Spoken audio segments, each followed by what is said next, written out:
ওকে, এই যে আল্লাহু আকবার বলে আমাদের দেশের আর্মিরা আজও যে আসমান থেকে লাফ দিল, জানেন না? এই যে প্যারাট্রুপাররা আজকে যে প্যারাসুটে করে এমনকি হাদির ছবিটা পর্যন্ত আশিক চৌধুরী নিজের হেলমেটে ধারণ করে লাফটা যে দিল, দেওয়ার আগের ভিডিও দেখেন, আল্লাহু আকবার বলে যে স্লোগানটা দিয়েছিল, এই স্লোগানটা তাদেরকে শিখিয়েছিল কে? আলেমরা যদি না জাগি মা, কেমনে সকাল হবে? তোমার ছেলে জাগলে গো মা, রাত পোহাবে তবে। কেউ জাগতে চায় না, ঝামেলা এখানে। কিন্তু কেউ যদি জেগে যায়, আলহামদুলিল্লাহ, একজনকে দেখে 1000 জন তৈরি হয়ে যায়। আরে এক আবু সাইদ যদি গুলির সামনে বুক পেতে না দিত, তাকে দেখে আরো লক্ষ আবু সাইদ মাঠে নামতো না। এক মুগ্ধ যদি লাশ না হতো, তাকে দেখে আরো 1000 মানুষ মুগ্ধ হওয়ার প্রেরণা পেত না। এমনকি এক হাদি যদি গুলি না খেত, তাকে দেখে আরো অনেকজন নিজেদেরকে হাদি বলে দাবি করতে শুরু করতো না। সুতরাং শহীদের কোনো লস নাই, শহীদের কোনো মরণ নাই, শহীদ অমর থাকে, প্রতিটা মানুষের দিলের মধ্যে সে রাজত্ব করতে থাকে। লসের কি আছে? এমনকি এই যে মানুষগুলো জেগেছে, মজার একটা বিষয়, অনেক কিছু এমন দেখা যায় না, কিন্তু এটার অবদানই সবচাইতে বেশি থাকে। এই যে যত আন্দোলন হলো বাংলাদেশে, জুলাই আন্দোলন বলেন, বিগত সময়েও বিভিন্ন সময়ে জুলুমের বিরুদ্ধে আন্দোলন বলেন, এই আন্দোলনগুলোর সবচাইতে বড় ক্রেডিট হলো ওলামায়ে কেরামের। আপনি বলবেন কিভাবে হুজুর? হুজুররা কি সবার সামনে ছিল নাকি হুজুররাও কিছুটা সাথ দিয়েছিল? কেন সবচাইতে বড় ক্রেডিট বললেন? সির্ফ একটা পয়েন্ট মাথায় রাখলেই চলবে, দ্বিতীয় না। আমি ওই মারিফতি বয়ানে যাচ্ছি না যে হুজুররা বদদুয়া দিয়েছে, হুজুররা জেলে জুলুম সয়ে আল্লাহর কাছে ফরিয়াদ জানিয়েছে, ওইগুলো রাখেন, ওই মারিফতি বয়ান রাখেন, বাস্তবতাই আসেন। এই যে আপনি চিন্তা করেন, আবু সাইদ তার বুকটা যে গুলির সামনে পেতে দিল, তার ভেতরে যদি আখিরাতের চিন্তা না থাকতো, শাহাদাতের তামান্না না থাকতো, জিহাদের জজবা না থাকতো, জালেমের বিরুদ্ধে মাজলুমকে একদম নিজের জান উৎসর্গ করে দেওয়ার হিম্মত যদি না থাকতো, কোনোদিনও সে পারতো না নিজের বুককে এভাবে গুলির সামনে পেতে দিতে। কারণ সে চিন্তা করতো, আরে মরার পরে কি হবে, সব তো শেষই হয়ে যাবে। কিন্তু আবু সাইদরা জানে, মরা মানে শেষ না, মরা মানে শুরু। দুনিয়ায় কত কষ্ট, দুনিয়ায় কত অশান্তি, তো যেই মাত্র শহীদ হবে, আরে শান্তি আর শান্তি। আমার আল্লাহ তার রূহ নিয়ে যখন জান্নাতের সবুজ পাখির ভেতর ছেড়ে দিবে, ডানা মেলে মেলে রবের জান্নাতে উঠতে থাকবে, আর কোনো কষ্ট থাকবে না, আর কোনো ভয় থাকবে না, চির সুখের জান্নাতে চিরকাল বসবাস করতে থাকবে। তা আমাকে বলেন, আবু সাইদের ভেতরে আকীদা ঢুকালোকে, মুগ্ধদের ভেতরে ঈমান ঢুকালোকে? এই যে আল্লাহু আকবার বলে আমাদের দেশের আর্মিরা আজও যে আসমান থেকে লাফ দিল, জানেন না?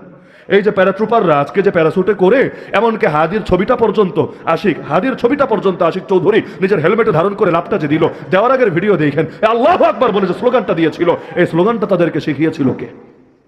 আলেমদের অবদান। এগুলো অনেক কিছু এমন যেটা দেখা যায় না। আপনি চিন্তা করেন, ইন্ডিয়া বিগত সময় আলেমদের উপর এত খেপা ছিল কেন?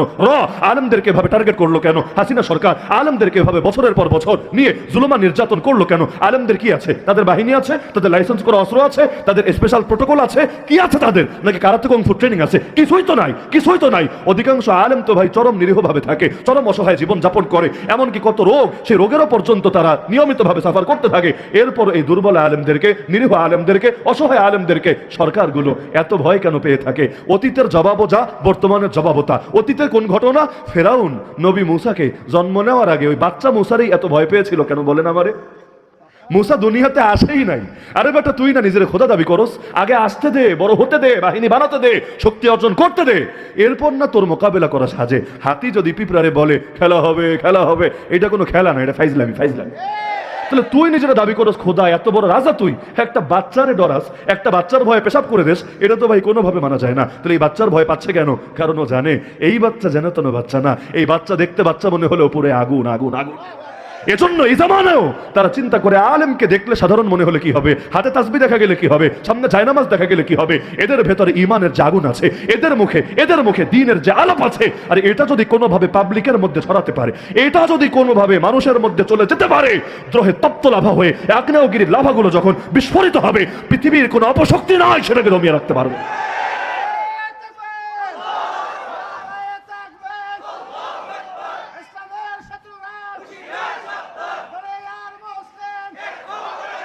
এজন্য প্রতিটা দেশেই কমন চিত্র। ব্রিটিশরা এসে কাদেরকে বেশি টার্গেট করেছিল বলেন?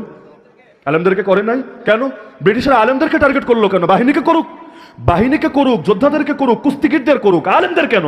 কারণ তারা জানে আলেমদের ভেতরে এমন কিছু আছে দেখা যায় না, ধরা যায় না, ছোঁয়া যায় না, কিন্তু আগুন জ্বালিয়ে দিতে পারে। এক মোমবাতি দিয়ে 1000 মোমবাতিও জ্বালানো যায়, এতে প্রথমটার আলো মোটেও কমে না। এই আলেমরা বিগত দিনে মাইরের পরোয়া না করে, জেল জুলুমের পরোয়া না করে, মিম্বারে মাহফিলের মঞ্চে যে জিহাদের কথা বলেছে, শাহাদাতের কথা বলেছে, ওগুলোর বরকতেই এক প্রজন্ম তৈরি হয়ে জালেমরা দেশ ছাড়া করে ছেড়েছে। সবচাইতে বড় অবদানই এখানে। এমনকি কিছু বাস্তব নজিরও তো আছে। যাত্রাবাড়িতে একটা ছেলে শহীদ হলো, এই কয়েকদিন আগেও এক ভাই তার বাসায় গিয়ে একদম ছবি তুলে পর্যন্ত আমাকে পুরো তার ফ্যামিলির সাক্ষ্য সহকারে বিস্তারিত জানালো। যেই দিন ছেলেটা যাত্রাবাড়িতে শহীদ হয়েছে, সর্বশেষ দিনের কথা, যেদিন সে যাত্রাবাড়িতে গুলি খেয়েছে ওই দিন সকালেও তার টেবিলে একটা বই সে পড়েছে, বইটা ওই অবস্থায় ছিল যেই পৃষ্ঠায় সে ছিল, পৃষ্ঠায় দাগ পর্যন্ত দেওয়া ছিল, কিন্তু আর ফিরে আসে নাই, এর আগে আল্লাহর কাছে চলে গিয়েছে। ওই বইটাও আমার লেখা একটা বই ছিল, জান্নাতের সবুজ পাখি, মানে যেই বইয়ের মূল মেসেজ রিমান্ডে পর্যন্ত, যেই বইটার জন্য আমাকে সবচাইতে বেশি ঝামেলায় পড়তে হয়েছিল যে হুজুর আপনি এমন বই কেন লিখলেন যেখানে সব জিহাদের আয়াত, হাদিস, শাহাদাতের তামান্না এগুলো ঢুকায় দিলেন। নামাজ নিয়ে লিখতে পারতেন, রোজা নিয়ে লিখতে পারতেন, হজ নিয়ে লিখতে পারতেন, আপনি জিহাদের বিষয়ে, শাহাদাতের বিষয়ে কেন লিখলেন? আমি এক বাক্যে জবাব দিয়েছি, দেখেন তেলা মাথায় তেল মারতে আমার ভালো লাগে না, যেটা আছে তো আছে, আমি লিখলেও আছে না লিখলেও আছে, ওইটা নিয়ে আমার লেখার কি দরকার রে ভাই?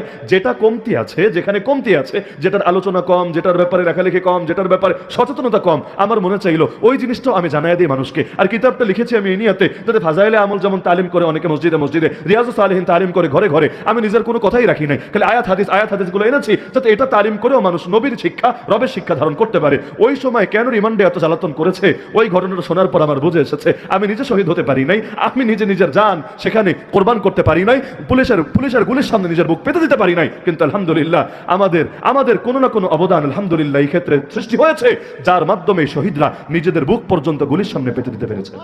তা আমি আর কি, আমার চাইতে দ্বিগুণ বয়সের যারা, তিনগুণ বয়সের যারা আমাদের মুরব্বীরা আলহামদুলিল্লাহ, তারা কি কাজটা করেছে। আরে এক বাবুনগরী কবরে চলে গেছে, তাতে কি এক বাবুনগরী আরো কত মানুষকে প্রজন্মের পর প্রজন্ম ঈমান চেতনায় উজ্জীবিত করবে। এক মুফতি আমিনী আজকে নাই মাটির উপরে, তাতে কি, আরে এই মুফতি আমিনী কতকাল পর্যন্ত কত মানুষকে ঈমানের সবক দিতে থাকবে। এই যে আবু হানিফার নাম আমরা বলি, আবু হানিফাকে ইমাম মানি, আরে আবু হানিফার অনুসরণ করে নামাজ পড়ি তা না, আবু হানিফা হকের উপর থাকতে গিয়ে জেলে গিয়েছে, ওই জেলে তার খাবারে বিষ মিশিয়ে হত্যা করা হয়েছে, আবু হানিফা জান দিয়েছে তবু ঈমান দেয় নাই। আমরা যখন আবু হানিফার জীবনে পড়ি স্বপ্ন তো এটাও দেখি প্রয়োজনে আমরাও জান দিব, কিন্তু জান চলে গেলে যাবে, ঈমান বিক্রি করবো না কারো কাছে।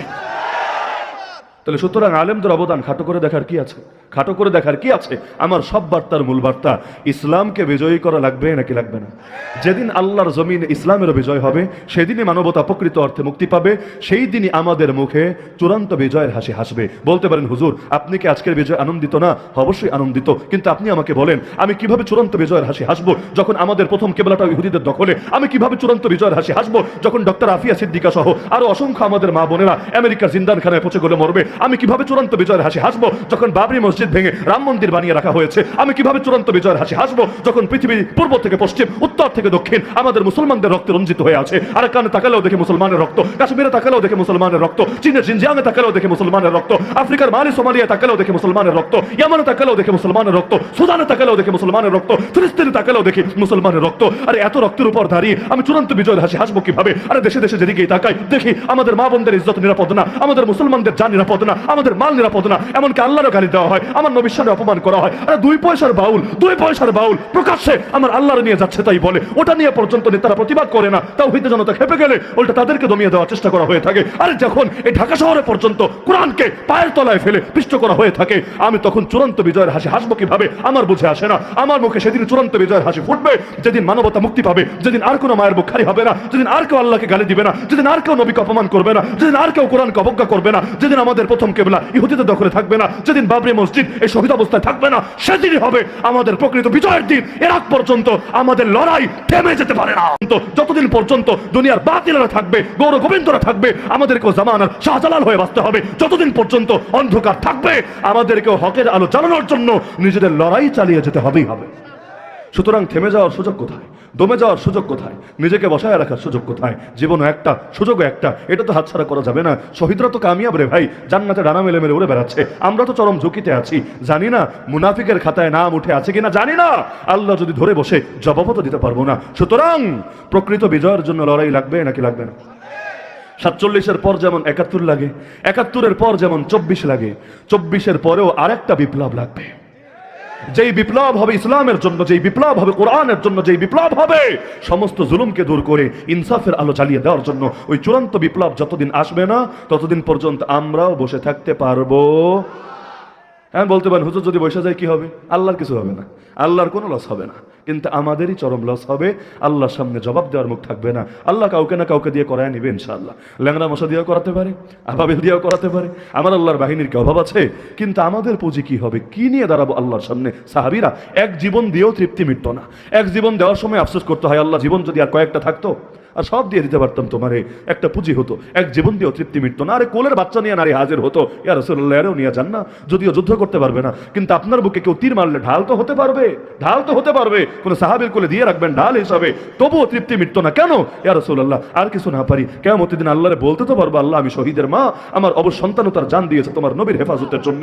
এই যদি তাদের মানসিকতা হতে পারে, অথচ তারা দুনিয়াতে বসে আল্লাহ সন্তুষ্টির ঘোষণা পেয়েছে, রাদিয়াল্লাহু আনহুম শুনেছে, এরপরও যদি তাদের ঈমানের জন্য, দ্বীনের জন্য এত কঠিন আগ্রহ থাকে, আমরা তো ভাই পাপী বান্দা, ঈমান নিয়ে মরতে পারবো কিনা এই গ্যারান্টিও কেউ দিতে পারবে না।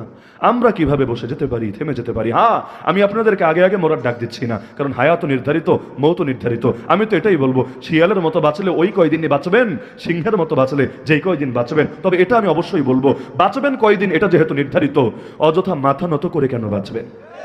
অযথা অন্যায়ের সাথে আপোষ করে কেন বাঁচবেন? কপালে যা লেখা আছে তা তো আসবেই আসবে, আসবেই আসবে, তা তো হবেই হবে। কপালে যদি জেলের ভাত লেখা থাকে, হক কথা বলবেন না, হক পথে চলবেন না, তাতে কি মিথ্যা মামলা নিয়ে হলেও জেলে যেতে হবে। ওই মিথ্যা মামলা নিয়ে জেলে গেলে কি ইজ্জত বাড়বে? আপনার হকের পথে থাকেন না, জেলে তো আমরাও গিয়েছি আলহামদুলিল্লাহ, ইজ্জত আল্লাহ কমান নেই আর হাজার গুণ বাড়িয়েছে। আর এই জালেমরাও এখন জেলে আছে, আর ইজ্জত বাড়বে দূরের কথা। পাবলিক আদালতে পেলেও ডিম, পচা টমেটো, আরো কত কিছু যে মাইরে এদেরকে রিসিভ করার চেষ্টা করে। তাহলে জেলে জেলে যাওয়ায় পার্থক্য আছে। আল্লাহর পথে থাইকা জেলে যান না, আল্লাহর পথে থাইকা মইরাও যান না, ইনশাআল্লাহ মরণ হবে না, আল্লাহ আপনাকে অমর বানিয়ে রাখবে। আর দালালি করে কি পাবেন? কপালে যা লেখা আছে তাই পাবেন, একটু বেশি পাবেন না। তো অযথা দালালি কেন করবেন? দালাল হতে হলে আল্লাহর দালাল হন, গোলাম হতে হলে আল্লাহর গোলাম হন। যার হাতে সবকিছু তার গোলামি করা সাজে, যার হাতে কিছু না তার গোলামি করা, এটা কিছুতেই আমাদের শান হতেই পারে না।